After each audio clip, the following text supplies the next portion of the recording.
Thanks for joining me out in the craft cottage today. I am joining in the What Would You Make collab this month. They've invited me to be the co-host. I was honored and I said yes. So all of our projects today are going to include wood, right up my alley. We have a big old wood pile over there, and out in the shop I have another big wood pile. Easy peasy. Let's get crafting. We're going to start out with this little wood napkin holder that I picked up on a liquidation site, and we're going to use the IOD Mercantile stamp. I love this grain stripe. I love this little rooster, and we're going to use both of these stamps in this video. But first we're going to use the grain stripe. I chose the tomato. I don't know why I say that, tomato color from IOD's ink collection, and I'm just going to stamp it down on there, and I love the way that looks. However, that did not dry. I tried to dry it with my heat gun. I tried to dry it. I set it outside in the wind, and it was still sticky tacky. I have no idea why, and I'm going to try to put a rub-on transfer down, so I didn't want to have any mishaps. So I'm just going to take some red paint that I mixed up. I used, I believe it was Crimson by Folk Art, and I just added a little bit of green in it to make it a little deeper red. And I'm just going to paint over that ink and paint those grain stripes, and it turned out great. And they're not perfectly straight, but that's okay because this is a rustic DIY. We're going to just sand down those lines a little bit and then sand it so it looks a little worn and matches our just decor style that we're going for today. I'm going to take this little rooster transfer from the Home Sweet Home IOD collection and just place it right on here. I'm going to cut out around it. I'm going to take it off the backing sheet. I'm going to place it on my project. I'm going to take the little stick that comes in the packet, and I'm just going to rub all over, especially around the edges, but all over. Those little tiny edges often give me trouble, but I'm going to just rub it down really good, and then I'm going to peel up and see those little edges. Sometimes I just have to rub and peel together. Those little feet, I knew I was going to have trouble with those little feet, so you just put it down and rub some more. If it comes up and doesn't stay on your project, you just put your transfer sheet back down and rub a little more, and voila. Then I'm going to take that little piece of vellum and I'm going to just burnish it down on there, making sure that there's no little, pieces of sticky. Then I took a very, very fine grit sandpaper and went over it just to blend it in with that other sanded look. I'm going to take some clear wax by Dixie Belle and just give it a good coat to seal everything in. Now I'm flipping it over on the other side, and nope, we're not doing pumpkins on this side. We're only going to use the words Farm Fresh. And I'm going to use that same red paint and a little sponge dauber that I get from Dollar Tree, and just pounce. You see that little napkin over there? I'm offloading some of the paint so that it doesn't bleed. I did have a little bit of bleeding on the S, and I actually did put some Mod Podge down first and let it dry, but I still had a little bleeding. So now we're going to give it a little time and let it dry. You see on the S, I also did not like, so I'm just going to sand it down a little bit like we did the other side. I did not really like how this lettering turns out in the end because it blends in a little too much for me. So I did take off camera, I took a black Sharpie and just went all around it and outlined it in black, and that helped a lot. I have these little sticks that are sanding sticks, and I'm pretty sure I got these from Temu, but they work real great for small little projects like this, and I use them with my resin a lot if I have a little piece that didn't come out just right, but it will sand off that paint really nice, and you can just sand a tiny little bit off. Now I'm going to use this little egg basket that's in that same Home Sweet Home transfer booklet, and same process as I did the other side, and wax it to seal everything in. You could put a coat of some type of sealant on it if you want. I personally don't really always like that look, so I love how this turned out. But here in the reveal at the end, you will see how I outlined the letters on the Farm Fresh so that they stand out a little bit better.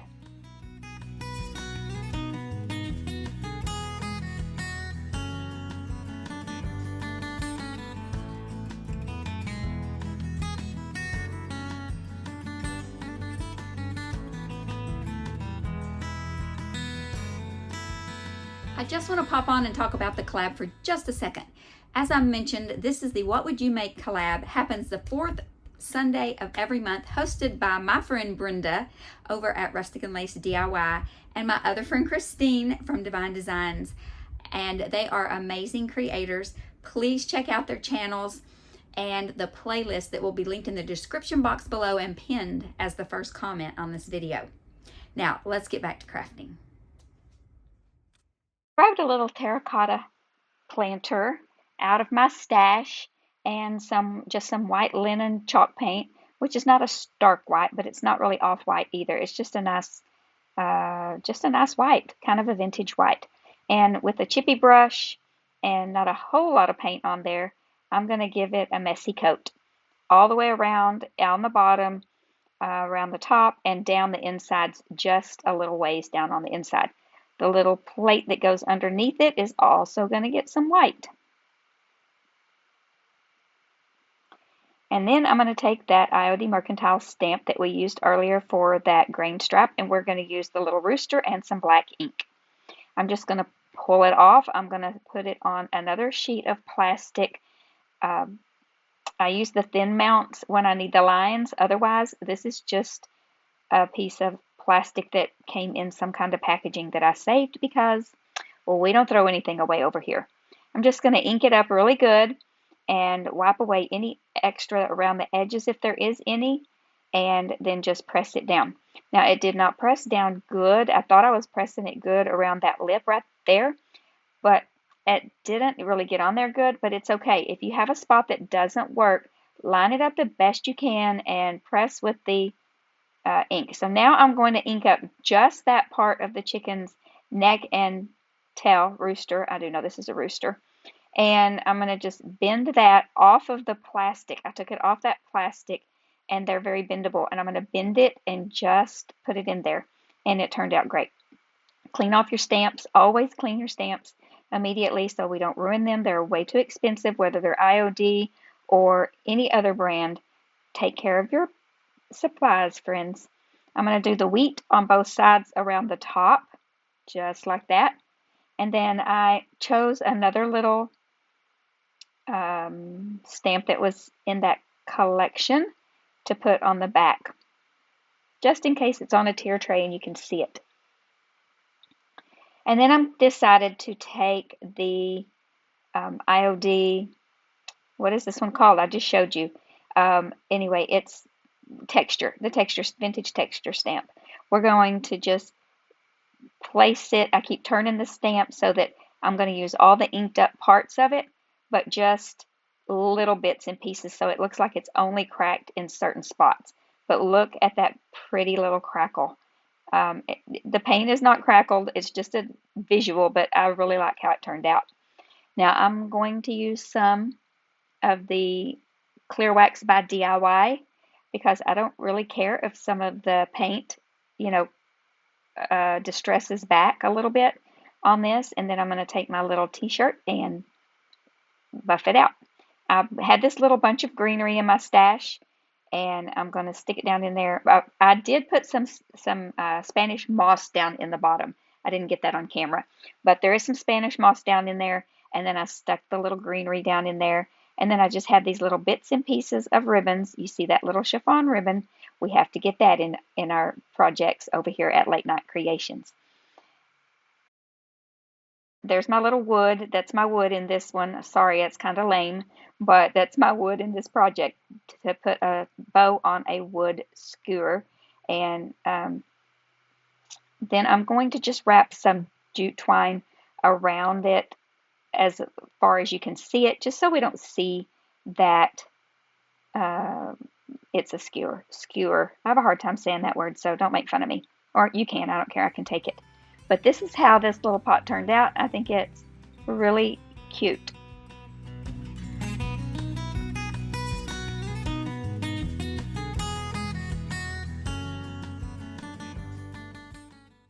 This DIY did not go as planned, but it turns out great in the end.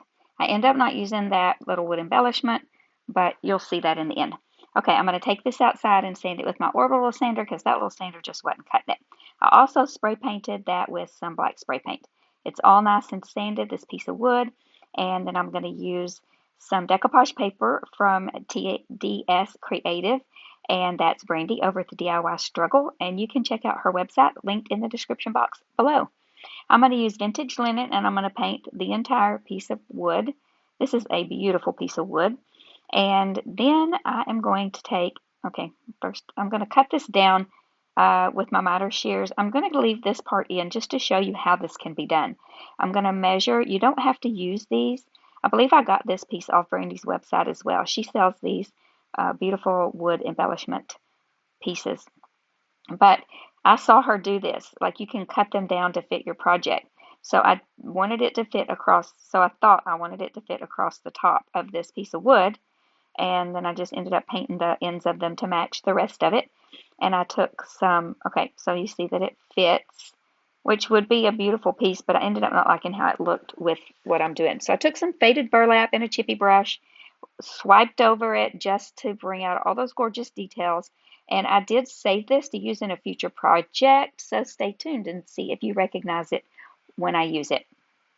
Okay, so yeah, I'm going to use that faded burlap to also dry brush onto this project so that it helps that decoupage paper blend in and look nice. And we want it to look a little bit rustic. So I'm still seeing where that's going to last. I'm still thinking I'm going to use that at this point. So I did that, this dry brush over the entire block of wood.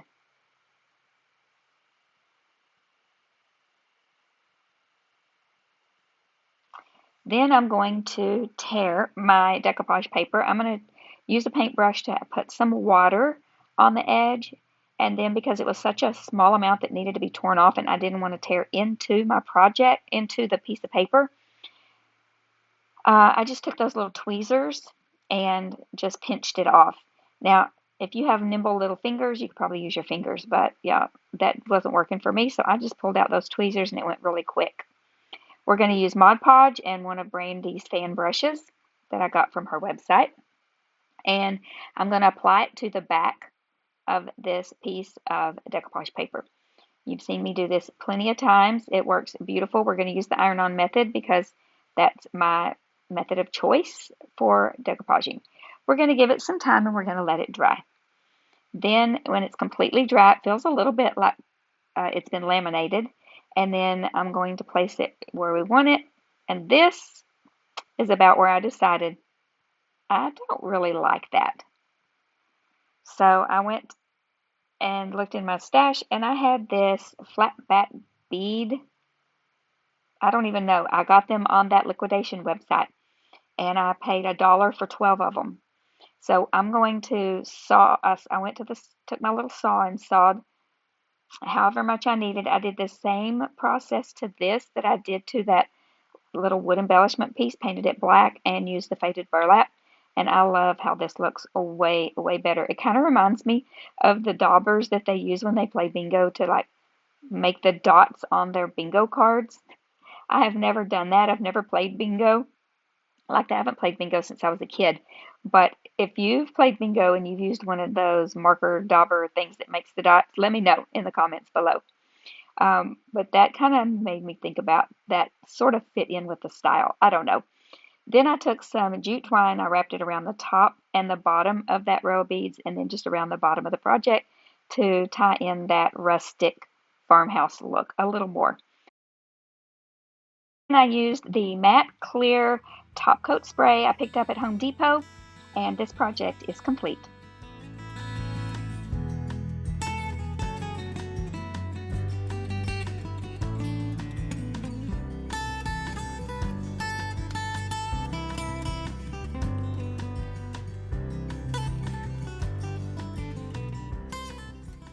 This is a very simple little project, but will go great on a tiered tray or a vignette. And I just have this little wooden tag. I bought a big package of these one time and I'm still using them. And I'm going to paint it and give it a little bit of time to dry. And once it's completely dry, I'm going to use these rub-on transfers I got on Amazon a few years ago. I thought I was going to put them on some some cabinet knobs, and I ended up not doing it. So we're going to use it on this. It's going to be super cute. We're going to put one on the front, just pressing it down. They transfer really nicely onto our project. Just rub and lift, and then we'll do the same thing on the back side with the other one. Then I'll just take my little cloth, and this had a little bit of paint on it from where I had waxed before, and so it did kind of grunge it up a little bit, which I was not mad about. I'm going to use some jute twine, just loop it through there, and then I'm going to take one little bead out of my stash and thread it through there. I like to use a little glue on the end of the twine to make it easier to get the twine through the bead, and then out a little bit further, make another knot so we have a little loop in case we want to hang it on something, and it's finished.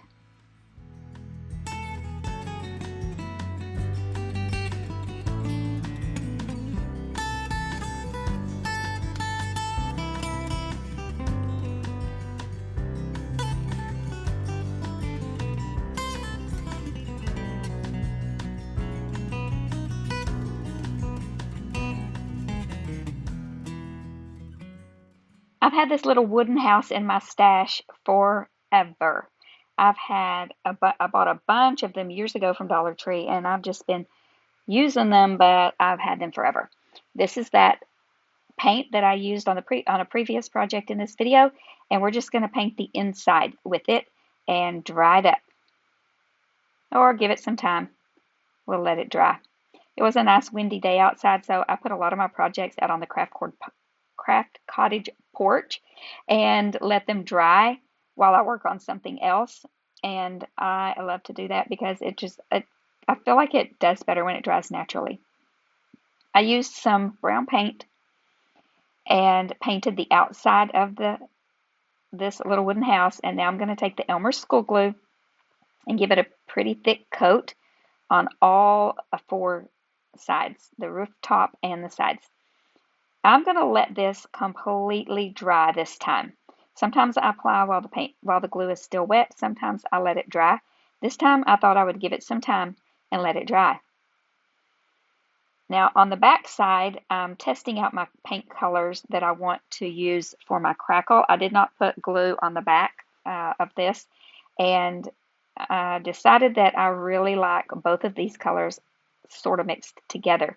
So I have Mud Puddle and Chocolate by Dixie Belle, and I'm just dipping my paintbrush back and forth in them just to kind of create a, uneven painted look as if this were old. I'm going to do that on all four sides over that glue. The advantage to letting the glue dry is you don't have to be as careful about your brush strokes. Now I'm going to put a little heat to it. I did not get much crackle, but it's okay. I still like how it turned out. It's fine. I'm going to take faded burlap and go over this little rooster I poured. This is from the IOD collection, and I poured this with resin, and I painted it black. I think I used spray paint on that, and then I went over it with that faded burlap. I'm just loving that look for this video. And then I took a little fan brush, and I'm just dry brushing some of that red over the wings, the tail, his little top cone, and gobble. I did do the gobble, I think, but I didn't really like how bright it was, so I took that faded burlap and went over it. I'm going to put that clear spray. I have a couple of those in my stash. Matte spray finish. I really enjoy using those. Same method I'm going to use to do the wet and tear method for these little scrap pieces. I think this is a recycled piece of the decoupage paper, and I'm going to do the wet, tear, and rip method so that we get those rough edges. This doesn't really show up that much in the end, but it's okay because it just helps with the rugged look of it. So this is how I want it to look. And I'm going to just wet that decoupage paper like our friend Brandy says, give it a little spritzy spritz. She is just the cutest thing. If you don't watch her, go ahead and go over there and watch her. And be sure that you watch all of the talented creators that I've made friends with in this playlist. There will be a lot of good wood DIYs. You know, I love me some wood. And so I'm excited to see what all the other creators have in their videos this week. So be sure and check out that playlist. Also, we're going to just do all of these pieces the same way. I'm putting a little Mod Podge down, and then that wet decoupage paper just lays in it so nicely, and then I just smooth it out on top. We're going to give it some time and let it dry. I'm going to sand the edges all around this with my little finger sander with, I think this was about a 120 grit. And as I was sanding that, little strings of that glue were coming off, and I just peeled them off, and it looked like the paint peeled off. It really turned out good. Now, I bought this chicken wire off of Amazon. I don't even remember how much it cost. I think this whole roll was like $12. It's going to take me forever to use this whole roll. I wish I could have just bought a little piece of it, but it was for crafting. And I'm just going to take my wire cutters, and I'm just going to cut it to the size that, just kind of cut it down to the size that roughly I need. And then I'm going to push it down inside to have a little background on this house. It's going to be our little backdrop. You can see I'm just pressing it down in there, and then I'm going to cut off the excess with my little wire cutters. I'm just kind of holding it down in there to see what needs to be cut off. And if some of it pokes up around the edges and it's not in there just perfect, that's fine. I'm going to take my stapler, and I used the shortest staples I had, and they still went through. I went ahead and hammered them all down really tightly so that I had enough to use my needle nose pliers, and I just pulled it up and bent them over. And it's a little bit rough, but you'll see how we fix that shortly. I'm going to use some messy moss down in the bottom of this little house. Then I'm going to flip it over, and I'm going to take some canvas drop cloth. I'm going to trace it out the size of the house and use my scissors to cut it out. I love using canvas drop cloth. It is such a good bang for your buck when crafting. And I love the way that you can ravel the edges. I'm going to use some type Bond Quick and Thick, and I used my paintbrush very wet so that it almost watered the paint. This is not paint, friends. This is glue. It watered the glue down enough to make it where I could spread it around evenly. Then I took a couple of strips of this fabric that looks like pillow ticking or mattress ticking. I don't know. It was just ticking material. And I just put a line of glue right down the center because I would love for it to kind of fray up on the edges and look a little bit rustic. This is the back side. It doesn't matter what it looks like, but you know, I'm just trying to finish it out. Now I want that little rooster to be elevated a little bit, so I had some of these. These are not wooden nickels. These are wooden quarters, actually. They're just little 1-inch round. I don't even know where I got these. Somebody probably gave them to me. I do not remember buying these anywhere. And I'm going to use some Tite Bond and some hot glue and press them all together because I wanted them this thick. I'm going to put a big, huge glob of hot glue down in there so that this will, the chicken wire won't get in my way. I'm going to press it down, and I'm going to hold it firmly until the glue cools so that we make sure that it sticks to that wood. And same thing with our little rooster. We're going to set him right down there in that moss, and then I'm going to pull the moss up around the bottom of him a little bit. I may have even added a little more moss down there. I don't remember. And then I have some of these little scrap pieces of some of that ticking and some canvas drop cloth. I just cut it in some thin little tiny strips. The ticking I ripped so that it has those frayed edges. And these were actually just little scraps I had in my stash left over from another project. And I just cut them to the length that I wanted them. I'm going to use a little piece of that ticking to tie it up. And I'm not going to tie it all the way tight at first to make sure I have it right in the middle. And then I'll pull it tight and tie it in a little knot. And then I like to shake mine out. I learned this method from Sammy over at Unicorn Dust Design. She was the first one I saw to make one of these types of bows. and I just love it. So I'm going to glue it right up to the top and then trim those inside little pieces down so you can still see our rooster. And I think this turned out adorable. Let me know what you think about it.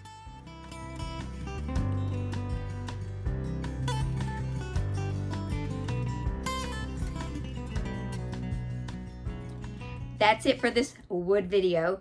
I would love for you to give it a thumbs up. I would love for you to leave me a comment down below. And I would love for you to make sure that you're subscribed. We are very close to 15,000 subscribers. When I hit the 15,000 subscriber mark, we will do a giveaway. When we did the $10,000, not quite. When we did the 10,000 subscriber giveaway, I gave away a very nice gift of all my favorite crafting supplies. At 15,000, I'm going to give away a nice box of crafting supplies.